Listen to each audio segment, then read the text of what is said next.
Au sud des petites villes de Bergen et Belsen, en Basse-Saxe en Allemagne, se trouvait l'un des lieux d'horreur et de mort les plus emblématiques, le camp de concentration de Bergen-Belsen. Les rapports des services de renseignement d'après-guerre affirmaient qu'il s'agissait d'une prison de prisonniers de guerre, mais en avril 1945, les Alliés trouvèrent des dizaines de milliers de cadavres en décomposition et de prisonniers mourant luttant pour leur vie, pour la plupart juifs. À Bergen-Belsen, un effectif de 480 gardes et membres de l'équipe du commandant, dont 45 femmes, travaillaient. Le tribunal qui les a jugés s'est montré assez bienveillant envers certains d'entre eux, du seul fait de leur sexe, malgré les pratiques atroces auxquelles ils ont fait subir leurs victimes. Nous parlons probablement des meurtriers les plus féroces et les plus sanguinaires que le record mondial de criminalité ait jamais connu. Adeptes, vous découvrirez aujourd'hui l'histoire des gardes les plus dangereux de la Seconde Guerre mondiale, qui ont été emprisonnés et pendus pour leur participation au génocide. Ensemble, ce groupe d'assassins représentait la terreur la plus vive qui ait jamais existé à Bergen-Belsen. Hamelin, la fin sombre des gardiens de l'horreur. Le procès des crimes commis à Bergen-Belsen a eu lieu 5 mois après la libération, avant même le fameux procès de Nuremberg. Les condamnations pour les événements survenus à Bergen-Belsen ont reçu une attention médiatique internationale considérable. C'était la première fois que le monde prenait conscience de l'horreur et de l'horreur vécue dans une grande partie de l'Europe depuis environ 6 ans. On savait peu de choses sur l'Holocauste, Auschwitz-Birkenau et Bergen-Belsen. Le procès s'est déroulé dans certaines villes d'Allemagne, comme Lunebourg et Hambourg, sous la supervision d'un tribunal militaire britannique. Entre 1945 et 1949, 937 personnes ont été jugées pour divers crimes de guerre, dont 677 ont été reconnus coupables et 230 condamnés à mort. Fin 1945, 174 de ces condamnations avaient été exécutées, la plupart à la prison de Hamelin, également connue sous le nom de Stockhof. Il s'agissait d'un établissement pénitentiaire situé en Basse-Saxe allemande, construit en 1698 pour héberger les prisonniers condamnés à cette époque. En raison de la surpopulation, une nouvelle prison fut construite en 1713. En 1827, un nouveau bâtiment fut construit, qui servit de pénitencier royal jusqu'en 1866, date à laquelle il devint une prison prussienne. En 1933, avec l'arrivée du nazisme au pouvoir, la prison fut utilisée pour incarcérer des criminels et des prisonniers politiques. Bien que la version circulait parmi les hauts dirigeants selon laquelle la prison abritait des communistes et des sociaux-démocrates, des homosexuels et des juifs étaient également détenus sans raison apparente. Pendant la Seconde Guerre mondiale, des prisonniers politiques de France et du Danemark ont été ajoutés, ainsi que des membres de la résistance. Selon les statistiques officielles, 305 prisonniers sont morts en prison. Durant l'après-guerre, au moment des procès, la prison était dirigée par le bourreau britannique Albert Pierrepoint, chargé de procéder aux exécutions, accompagné du sergent-major de compagnie Richard Anthony O'Neill, du sergent James Hunter, Edwin James Roper et Alexander Harry. Une femme gouverneur ou gouverneur adjoint d'une prison britannique devait être présente lors des exécutions de femmes. Au total, 191 hommes et 10 femmes furent pendus à Hamelin. Les autorités ont installé une potence dans l'aile ouest du bâtiment principal, sur le modèle de celle de la prison de Pentonville à Londres, avec des trappes suffisamment larges pour permettre 2 pendaisons simultanées. En 1955, la prison de Hamelin ferme ses portes et les détenus sont transférés au service pénitentiaire à sécurité maximale de Celle, en Basse-Saxe. En 1958, il devient un centre de détention pour mineurs. Quand l'enfer s'est ouvert, la libération sanglante de Bergen-Belsen. Malgré la libération apportée par les Alliés, des milliers de personnes continuent de mourir dans les camps de concentration. Ceux qui ont survécu aux mauvais traitements et à la faim provoquée par l'Allemagne nazie n'ont pas résisté et sont morts au cours de leurs premières semaines de liberté. Après quelques évaluations, certains spécialistes ont estimé que leurs corps affaiblis n'en pouvaient plus. Cependant, d'autres ont fait valoir que les aliments riches en nutriments fournis lors de leur libération étaient trop nombreux pour leurs organismes déjà détruits et ne pouvaient pas être correctement assimilés. Au camp de Dachau, Le bilan des morts suite à l'entrée des Alliés était de 200, tandis qu'à Bergen-Belsen, il était proche de 500. La découverte du champ de Bergen-Belsen ne fut pas facile pour les Alliés. En avril 1945, les troupes de la 11e division britannique débutent leur raid à travers le nord de l'Allemagne, près de Hambourg et vers Berlin. Étonnamment, un Allemand avec un drapeau blanc s'est approché d'eux. Il leur assura qu'il venait d'un endroit appelé Bergen-Belsen et demanda une trêve. Même si les troupes britanniques n'avaient aucune intention de négocier avec lui, elles comprirent que l'endroit auquel il faisait référence se trouvait à quelques mètres de leur route. Cela leur semblait une bonne occasion d'entrer dans ce qu'ils croyaient être un camp de prisonniers, afin de libérer certains de leurs compagnons. Cependant, l'Allemand les a avertis que le typhus s'y était propagé, et qu'il était donc possible qu'avec leur arrivée, le virus se propage encore plus. Le 15 avril 1945, les soldats du 63e régiment anti-chars furent les premiers à pénétrer sur le terrain de Bergen-Belsen. Ce qu'ils ont trouvé à l'intérieur était loin de ce qu'ils avaient imaginé voir dans leur vie. Dans cette mer de mort, ils ont trouvé 13 000 cadavres et 60 000 personnes mourantes. En fait, on estime que sur les 50 000 personnes qui sont mortes à Bergen-Belsen avant la libération, environ 35 000 l'ont été dans les semaines précédant la fin des souffrances. Ces malheureuses victimes n'ont jamais su à quel point elles étaient proches de la liberté. Pour en revenir à l'arrivée des troupes britanniques au camp, en raison de l'épidémie de typhus et du manque de personnel, personne n'avait enterré les corps, qui étaient éparpillés sur tous les mètres du camp. Selon une estimation officielle, dans les semaines qui ont suivi la libération, 500 personnes mouraient chaque jour du typhus. Dans les mois qui ont suivi, les corps ont été enterrés, les survivants affamés ont été récupérés, et même les enfants ont appris ce que c'était que de jouer et de s'amuser. Une fois la situation stabilisée et maîtrisée, les Alliés se sont à nouveau concentrés sur la poursuite des responsables de ces souffrances. Ils ont commencé avec le capitaine SS Joseph Kramer, commandant de Bergen-Belsen de 1944 jusqu'au moment de sa libération, connu sous le nom de « la bête de Belsen », faisant de ce camp l'un des plus meurtriers de l'Holocauste, bien qu'il n'ait pas eu une seule chambre à gaz. Mort à l'aube de la liberté, l'heure de la vengeance. Dans les jours qui précèdent la libération, la plupart des personnels travaillant dans les camps de concentration sont autorisés à abandonner leur travail et à fuir. Seul un petit nombre de travailleurs nazis, dont Joseph Kramer, poursuivèrent leurs activités pour assurer l'ordre dans les camps. Les murs extérieurs étaient gardés par les troupes hongroises et allemandes. Bien que cela puisse paraître surprenant, faute de personnel, les Britanniques leur ont permis de conserver leur poste de garde. Le seul à avoir été arrêté était le commandant Kramer. Les prisonniers sont entrés dans un état de confusion, car ils pensaient que la seule chose qui avait changé était qui contrôlait le camp. Même si les Britanniques étaient, au lieu de les libérer, ils ont été enfermés dans la caserne, surveillés par les mêmes personnes qui les torturaient depuis des années. Cela représentait une grave erreur au sein de l'opération britannique. Au cours des premiers jours, les soldats allemands et hongrois ont abattu ceux qui tentaient de voler de la nourriture et des fournitures dans les entrepôts. Après ces événements malheureux, les troupes alliées ont compris qu'elles devaient prendre activement le contrôle de la situation. Ils ont fourni des vêtements, de la nourriture et des soins médicaux aux survivants. Les Britanniques ont forcé d'anciens membres de la SS à aider à l'enterrement des corps des prisonniers. Cette tâche était exactement la même que celle que les détenus juifs étaient contraints d'accomplir à l'intérieur du camp pendant l'Holocauste. Les Britanniques avaient déjà découvert ce qui s'était passé. Ils leur ont donc réservé le même traitement qu'ils ont réservé à leurs victimes. Les hommes SS recevaient des rations alimentaires minimales et n'étaient pas autorisés à porter des gants ou des vêtements de protection. De plus, ils leur criaient dessus continuellement et les menaçaient pour qu'ils n'arrêtent pas de travailler. En 2 mois, 17 membres du personnel sont morts du typhus suite à une exposition au virus lors des enterrements. L'un des soldats SS s'est suicidé et 3 autres ont été abattus alors qu'ils tentaient de s'enfuir.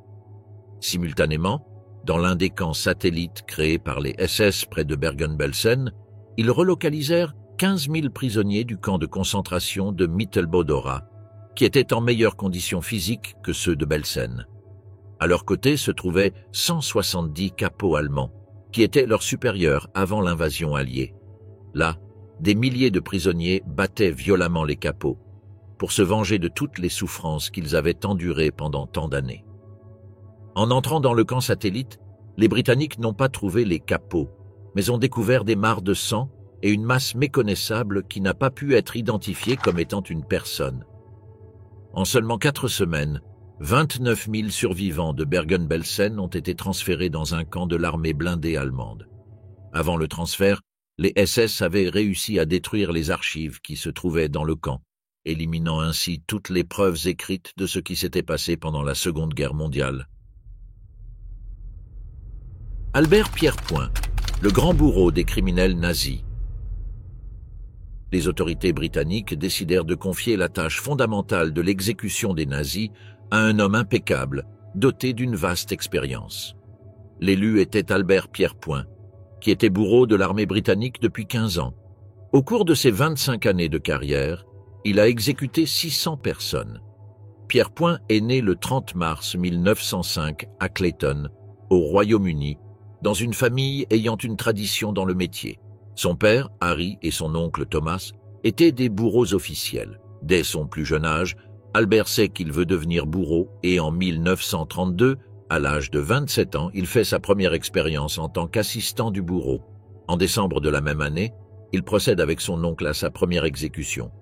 En 1941 survient son moment le plus important en tant que bourreau professionnel, sa première pendaison en tant que bourreau principal. Avant les pendaisons de Hamelin, il était déjà célèbre au Royaume-Uni.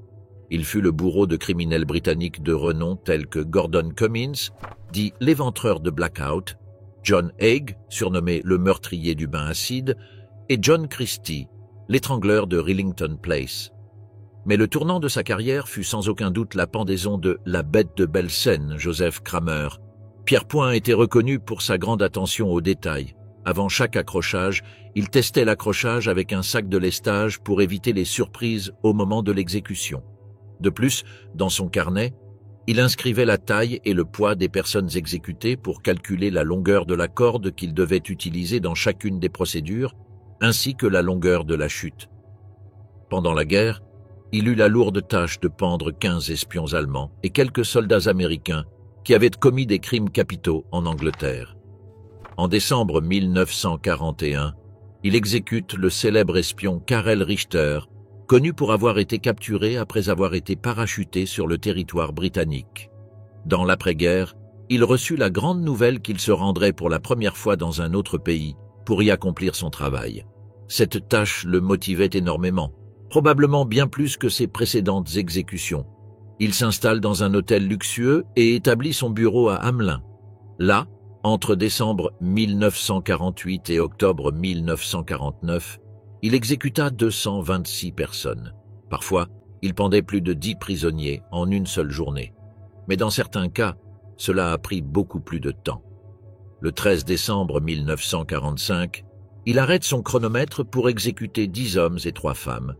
Même si la présence d'une femme ministre était obligatoire lors des pendaisons, Pierrepoint a insisté pour participer à l'acte décisif qui mettrait fin à la vie des 3 gardiennes les plus redoutées de Bergen-Belsen. Ceux qui l'ont connu disent qu'il avait une haine particulière envers les femmes et qu'il semblait apprécier leur souffrance. Lorsqu'Irma Grese, l'une des gardes nazies les plus dangereuses, monte à la potence, Pierrepoint est aux anges. Il essaya lui-même de lui mettre la cagoule noire sur la tête, mais elle refusa catégoriquement. Je voulais le regarder dans les yeux alors qu'il vivait ses dernières minutes de sa vie. Peu de temps après, les gardes ont réussi à la contrôler et Pierrepoint a volontairement égaré la corde. Ainsi, au lieu de la pendaison attendue, Grese est morte lentement par strangulation. Pierrepoint voulait la voir souffrir jusqu'à ses dernières secondes de vie. Quand ce fut le tour de Johanna Bormann, Pierrepoint observa une toute petite femme, ce qui lui valut le pseudonyme de Belette. Complètement découragée, elle prévient Pierrepoint « J'ai mes sentiments ». Pierrepoint, gardant une certaine pitié, lui donna une mort rapide et pratiquement indolore. Puis Elisabeth Volkenrath est arrivée à la potence, déclarant qu'à Bergen-Belsen, les conditions de vie étaient non seulement indignes pour les prisonniers, mais aussi pour elle et les autres travailleurs nazis. Cette excuse n'eut pas l'effet escompté, et elle mourut par pendaison, comme ses compagnons. Albert Pierrepoint a pris sa retraite en 1956, après que le gouvernement britannique ne lui ait pas payé l'intégralité de ses honoraires suite à l'annulation d'une exécution à la dernière minute. Il est décédé le 10 juillet 1992, à l'âge de 87 ans, dans une maison de retraite à Southport, au Royaume-Uni. Irma Grese, la cruauté incarnée dans le Troisième Reich. Irma Grese, dont le nom complet était Irma Ilse Ida Grese, était l'une des gardiennes qui, après avoir été jugées, sont mortes à la prison de Hamelin. Elle a commis de telles atrocités qu'elle est mieux connue sous ses pseudonymes l'Ange de la Mort et la Belle Bête que sous son propre nom. Il est né le 7 octobre 1923 à Wrechten, une commune allemande. Son adolescence fut quelque peu traumatisante puisqu'en 1936, à l'âge de 13 ans, il perdit Bertha, sa mère, qui prit la décision de se suicider. Au-delà de sa nature meurtrière, ce fait a peut-être été la clé pour forger sa personnalité perverse. Étant l'aînée d'une famille de 4 frères et sœurs, elle n'a eu d'autre choix que d'assumer un rôle maternel et de chercher du travail pour augmenter le maigre budget du ménage. Grese a été confiée aux soins de son père agriculteur, Alfred Grese, qui était à l'opposé de l'idéologie nazie. En fait, au début, il s'était approché pour écouter leurs propositions, mais il s'enfuit bientôt, effrayé, sentant un fanatisme avec lequel il n'était pas d'accord. Lorsque sa fille a abandonné l'école et s'est montrée intéressée à participer à la Ligue allemande de la jeunesse féminine, où elle a enseigné les préceptes imposés par Adolf Hitler, Alfred a exprimé une colère indescriptible. À seulement 15 ans, intéressée à devenir infirmière, elle rencontre le directeur de l'hôpital Hohenlychen, Karl Gebhardt, qui effectuait à cette époque certaines expériences chirurgicales dans un camp de concentration. Même si elle n'a pas été acceptée à ce moment-là, Gebhardt l'a invitée à ne pas se décourager et à continuer d'essayer. Ainsi, à l'âge de 18 ans, en 1942, Grese s'approche du camp de concentration de Ravensbrück, réservé exclusivement aux femmes. Là, elle s'est portée volontaire pour suivre une formation. Lorsqu'elle est arrivée à la maison vêtue d'un uniforme, son père lui a crié sa colère et sa désapprobation. Finalement, il l'a chassée de la maison. La jeune femme a montré pourquoi elle sera plus tard surnommée la Belle Bête, puisqu'elle n'a eu aucun scrupule à dénoncer son père, qui a fini par aller en prison. À Ravensbrück, Grese occupe le poste d'auxiliaire du corps féminin SS. Dès son jeune âge, elle devient la plus petite des auxiliaires. Elle a reçu une formation intensive qui l'a préparée à devenir surveillante de camps de concentration. Quelques mois plus tard, elle est envoyée au célèbre camp de concentration d'Auschwitz-Birkenau, puis à Bergen-Belsen. Les témoignages d'après-guerre sur ces actes décrivent une femme impitoyable, assoiffée de sang et sans aucune pitié. Dans le journal d'une prisonnière, ils ont trouvé un témoignage l'accusant d'avoir harcelé les prisonniers avec son fouet sur absolument toutes les parties du corps. Plus le sang coulait des condamnés, plus les sourires de Grese devenaient grands. Un gynécologue juif, à la merci de la Belle Bête, a déclaré que le gardien avait une fascination particulière pour s'attaquer au sein des femmes les mieux dotées et infecter leurs blessures, obligeant ensuite le professionnel de la santé des femmes à les amputer sans aucune forme de protection. L'anesthésie. De nombreuses histoires ont également fait état d'abus sexuels sur des femmes, qui se sont terminées par les corps des victimes dans des fours crématoires. Il envoyait assidûment ses chiens affamés dévorer les femmes affaiblies. Il les a également assassinées avec son arme, puis les a envoyées au crématorium. Non seulement elle torturait des nourrissons, mais une survivante affirmait l'avoir vu leur retirer les yeux sans scrupule. Après avoir entendu les témoignages, le tribunal a conclu que, rien que dans le camp de Bergen-Belsen, Grese avait assassiné en moyenne 30 personnes par jour. Après la Seconde Guerre mondiale, après sa capture, une inspection fut réalisée dans la maison où il vivait au sein du camp de concentration. Là, ils ont trouvé des lampes fabriquées à partir de la peau de ses victimes, fabriquées par elles-mêmes. Irma Grese a été jugée lors du procès Bergen-Belsen, qui s'est tenu entre septembre et décembre 1945. Assise devant les juges, elle n'a montré aucune trace de remords et n'a reconnu aucun de ses crimes. Leurs réponses les plus courantes étaient « Je n'ai jamais rien vu de pareil » ou « Je ne sais pas ». Dans ses paroles, on pouvait entendre sa fidélité indéfectible à l'idéologie nazie. Dans ses gestes, Elle semblait distraite et indifférente, dessinant des gribouillages dans un cahier. Après 54 jours de procès, le tribunal l'a reconnue coupable de crimes de guerre dans les camps d'Auschwitz et de Bergen-Belsen. Son expression est restée inchangée lorsqu'elle a appris qu'elle serait condamnée à la pendaison. Un jour avant son exécution, les gardes pouvaient entendre les vers de « La marche du diable », l'hymne SS, retentir depuis sa cellule. Après avoir entendu la dernière syllabe de ladite mélodie, il resta silencieux jusqu'au lendemain, quand Albert Pierrepoint apparut pour commencer l'exécution, le 13 décembre 1945. Là eut lieu un interdit, puisque Grèze refusa de se voir placer une cagoule noire. « Vite !» ordonna-il en pleurant. Et son bourreau obéit. Il passa la corde autour de son cou, mais de manière inappropriée. Ouais, même si l'on dit généralement qu'Irma Grèze est morte par pendaison, plusieurs décennies plus tard, des informations ont commencé à circuler selon lesquelles cela était dû à une strangulation lente, angoissante et douloureuse. Après que le cœur de Grèze ait cessé de battre, son corps a été mutilé et incinéré. Ses cendres ont été jetées dans une rivière de drainage. Elisabeth Volkenrath, la dame de la mort de Bergen-Belsen. Une autre gardienne dont la vie s'est terminée à Hamelin était Elisabeth Volkenrath. Il est né le 5 septembre 1919 à Zwierzawa, en Allemagne.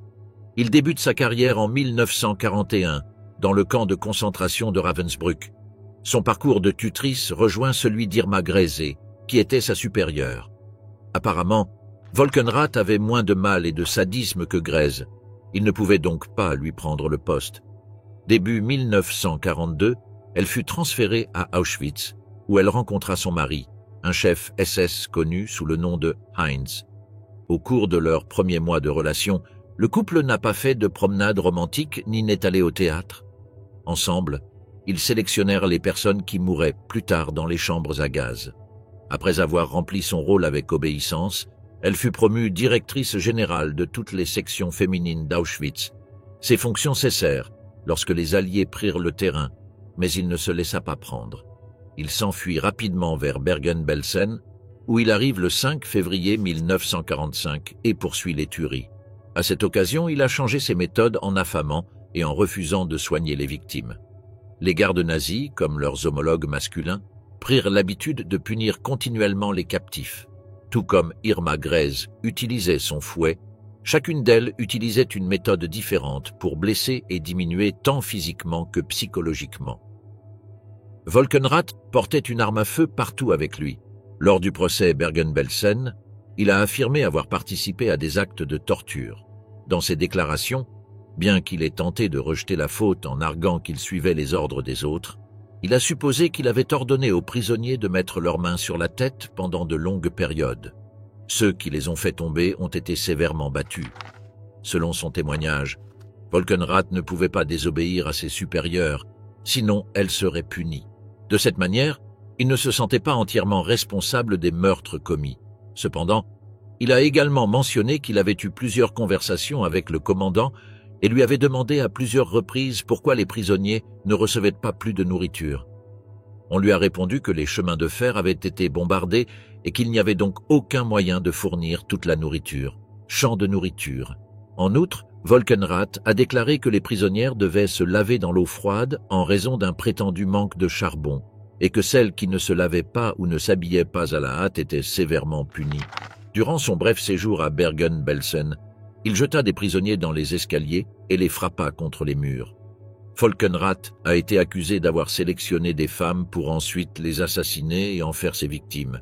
Pour ces raisons, elle a fini par être condamnée à la pendaison, où elle est décédée sur le coup. Johanna Bormann, les mains de sang dans l'enfer nazi. Johanna Bormann, également connue sous le nom de Jeanne, la femme chien et la belette, en raison de ses traits faciaux, était gardienne dans les camps de concentration tels que Lichtenburg, Ravensbrück, Auschwitz, Buddy, Hindenburg et Bergen-Belsen. Bormann est né le 10 septembre 1893 à Birkenfeld, en Saxe, en Allemagne. On sait peu de choses sur son enfance. Apparemment, elle était la fille d'agriculteurs pauvres et, en raison de faibles ressources, elle a grandi dans l'analphabétisme. Élevée dans la foi catholique, elle a transmis le message de la Bible à ses voisins même si elle ne comprenait pas les lettres de ce livre sacré. Avant la guerre, il travaillait comme nettoyeur de sol dans un asile pour malades mentaux, qui n'était en réalité qu'un centre de préservation de la race aryenne, créé par les autorités nazies qui régnaient déjà à cette époque.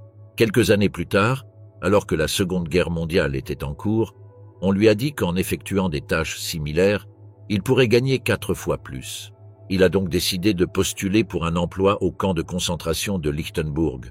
Après avoir été embauché, Bormann n'a pas effectué de tâches de nettoyage mais a été promu assistant et, plus tard, cuisinier. Cependant, depuis son lieu de travail, elle a observé les tâches des gardiens, également appelées Aufseherin. Elle était totalement fascinée et a demandé aux autorités du camp de la prendre en compte pour ce poste. Au début, il n'utilisait pas les chiens pour ses meurtres. Il les maltraitait donc simplement et les battait avec un bâton et une matraque. Elle fut bientôt transférée à Auschwitz-Birkenau, où elle fut formée par Maria Mandel, connue sous le nom de la Bête d'Auschwitz, et Irma Grese, auprès de qui elle a appris de nouvelles techniques de torture. Après avoir occupé le poste de gardien pendant un certain temps, Bormann a commencé à s'intéresser aux chiens de berger allemands. C'est ainsi que leur entraînement a commencé jusqu'à ce qu'ils soient capables de tuer des humains. Après la guerre, de nombreux témoignages témoignent des mauvais traitements infligés par Bormann. Une survivante a témoigné que la gardienne lançait ses chiens pour mordre l'un des prisonniers. D'abord, ils ont commencé à lui déchirer les jambes avec colère. Puis ils ont continué vers le haut, jusqu'à atteindre son cou, et ont continué à la dévorer. On estime que les chiens de Bormann tuaient entre 50 et 500 prisonniers par jour. Une autre pratique qui a suscité la joie de The Dog Woman consistait à anéantir les prisonniers qui tentaient de s'échapper. Il a également tendu un piège aux captifs. Cela consistait à les obliger à courir en direction des fils électrifiés à la recherche d'une ration supplémentaire de nourriture. Une fois arrivés à destination, ils ont été abattus à bout portant. Cette pratique n'était pas aléatoire, mais plutôt un concours de tir sur cible entre gardes. Quelque temps plus tard, elle fut transférée à Bergen-Belsen. En 1945, elle est arrêtée par les Alliés, en pleine libération du camp de concentration. Le 17 septembre 1945, Joanna Bormann dut comparaître devant le tribunal britannique lors du procès pour les crimes commis à Bergen-Belsen. Les survivants ont déclaré que la femme chien avait formé une sélection avec plusieurs médecins SS à l'entrée du camp et avait décidé qui devait effectuer des travaux forcés et qui serait envoyé à la chambre à gaz. Au moment de sa défense, la tutrice a déclaré que tout ce qu'elle faisait était uniquement pour gagner beaucoup d'argent. Il ne se considérait pas comme un nazi et n'avait aucune idéologie. Selon ses déclarations, il n'a pas utilisé les chiens pour attaquer les prisonniers et n'a tué personne. Il a également déclaré qu'il frappait les femmes au visage ou leur frappait les oreilles si elles ne le faisaient pas. Ils ont obéi aux ordres. Finalement, la femme chien a été condamnée à la pendaison. Le matin du 13 décembre, le jour même où sa mentor Irma Grese purgeait sa peine, il se dirigea vers la scène de la prison Hamelin. Selon les écrits d'Albert Pierrepoint, elle boitait dans le couloir, l'air très vieille et émaciée. Il n'avait que 52 ans et mesurait seulement 1,52 m. Il tremblait et se tenait sur la balance. Il a dit en allemand « J'ai mes sentiments ». Ce furent ses derniers mots. Hertha Ehlert. D'innocente à cruelle, la transformation d'un garde nazi. Tous les prisonniers de Hamelin n'ont pas été exécutés. Certains d'entre eux ont été condamnés à la prison. Ce fut le cas de Hertha Liess, née le 26 mars 1905 à Berlin. Elle s'est mariée plus tard et son nom a changé pour Hertha Ehlert. Au début, elle ne semblait pas être le genre de femme à répandre le mal ou à se montrer capable d'assassiner des centaines de personnes. Ehlert a travaillé comme assistante dans une boulangerie de sa ville natale jusqu'au 15 novembre 1939, date à laquelle elle a été recrutée par les agences pour l'emploi pour travailler dans les SS. Sa première incursion militaire eut lieu sur le terrain de Ravensbrück en tant qu'apprenti. Au début, il occupait des postes mineurs et ne participait ni à la torture ni au meurtre. Selon sa déclaration ultérieure, son rôle était de veiller à ce que les travailleurs civils ne se mélangent pas aux prisonniers. Il devait également être chargé d'accompagner des groupes de travail sur des tâches hors terrain. En octobre 1942, elle fut envoyée comme gardienne au camp de concentration de Majdanek. Au procès, Ehlert a affirmé que son transfert était dû à sa gentillesse excessive envers les prisonniers, en les aidant à se nourrir et en ne les punissant pas assez durement. Cependant, ces déclarations contrastent avec les témoignages de Bergen-Belsen, où il était affirmé que le tuteur avait reçu une prime sous forme d'argent supplémentaire, ainsi que de meilleures conditions de travail. Ces affirmations n'ont fait que réfuter Ehlert. En 1944, elle fut envoyée à Cracovie. Les autorités du camp situé dans la ville polonaise susmentionnée ont observé son comportement totalement surpris et embarrassé.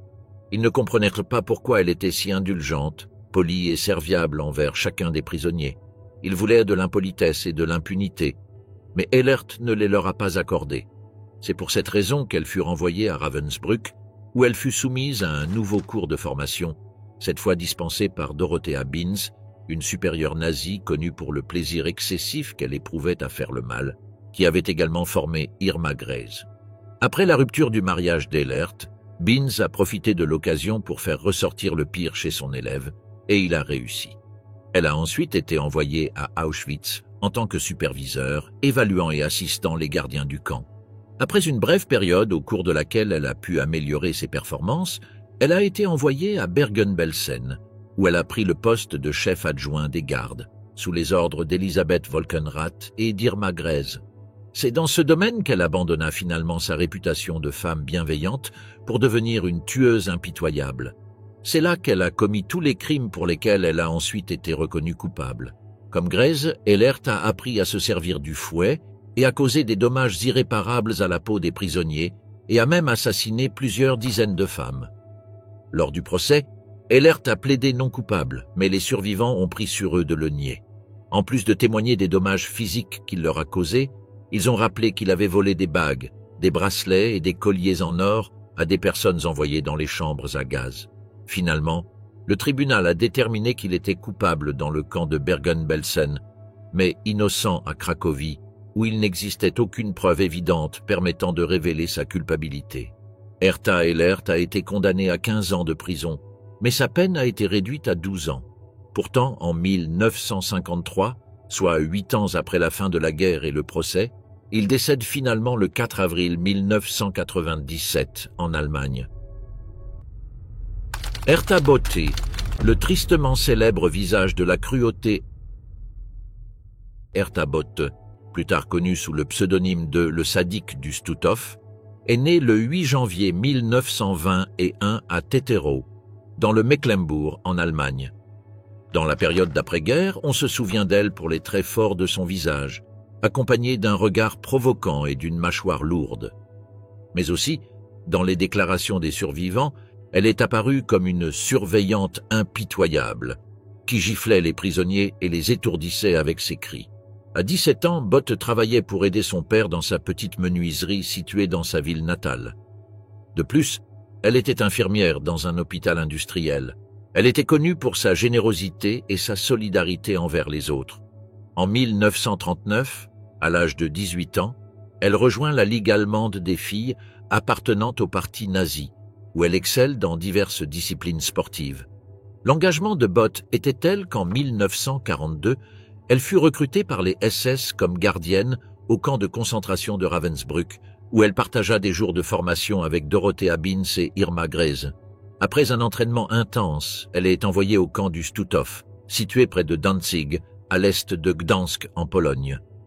Botte a remplacé Hofseherin ou tuteur.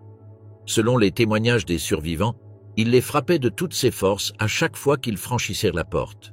En fait, ils ont admis que leur peur des coups était si grande qu'ils préférèrent sauter par les fenêtres plutôt que de les traverser.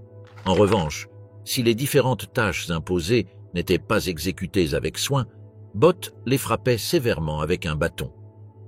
À l'heure du petit déjeuner, il leur enlevait le pain, l'eau ou toute autre nourriture qui se trouvait à leur portée et leur interdisait de manger. D'autres survivants ont déclaré que certains prisonniers faibles devaient transporter des conteneurs remplis de nourriture de la cuisine au bloc. En raison du poids qu'ils portaient, certains l'ont posé au sol pendant quelques secondes pour se reposer. Sans aucune retenue, Botte leur a tiré dessus à bout portant. Botte a traversé les champs de Bromberg-Ost et de Bergen-Belsen. Dans cette dernière, Elle fut promue Oberaufseherin le 21 janvier 1945. Elle dut accompagner les prisonniers lors des marches de la mort, où ils furent obligés de marcher 700 km de la Pologne à la Basse-Saxe, en Allemagne, pendant que les gardes se déplaçaient en train. Par la suite, et pendant 2 mois et demi, elle a été convoquée pour faire des activités camouflant ses actes. Elle était chargée de surveiller les bains publics, travaillait à la cuisine, apportait de la nourriture au port et contrôlait la brigade des femmes, composée de 65 forçats, pendant qu'elle cherchait du bois. Une fois que les Alliés ont libéré le camp de concentration, Bott a développé une peur qui l'a asservie intérieurement. Bott n'avait pas peur d'être pendu, mais d'attraper le typhus en soulevant et en enterrant les corps des prisonniers morts. Les soldats britanniques ne lui permettant pas de porter des gants, il commença à développer une phobie. En outre, elle s'est plainte de ce qu'on lui ait permis de se reposer quelques minutes seulement.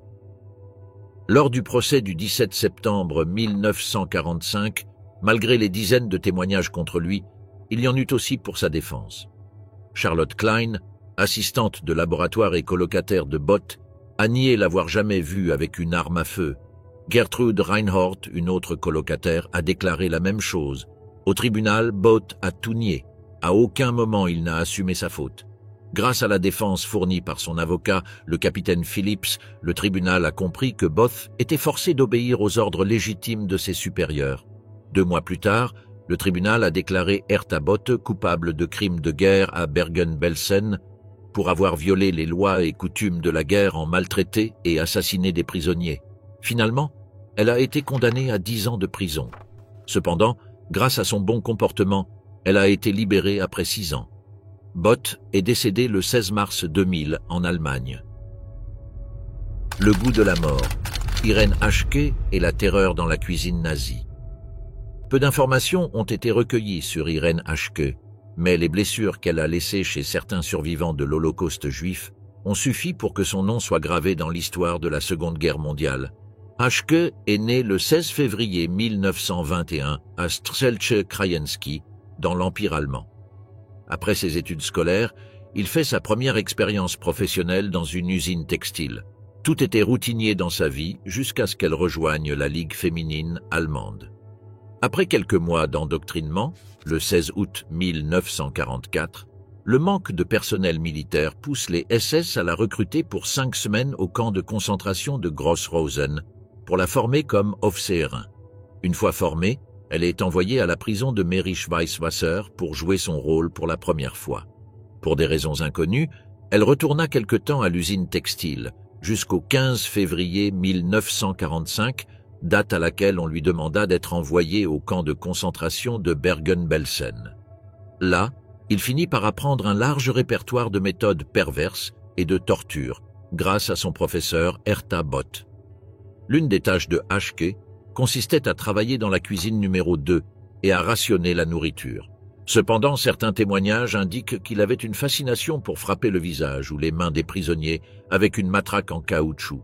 Si l'une des femmes tombait au sol, elle la tuerait à coups de pied.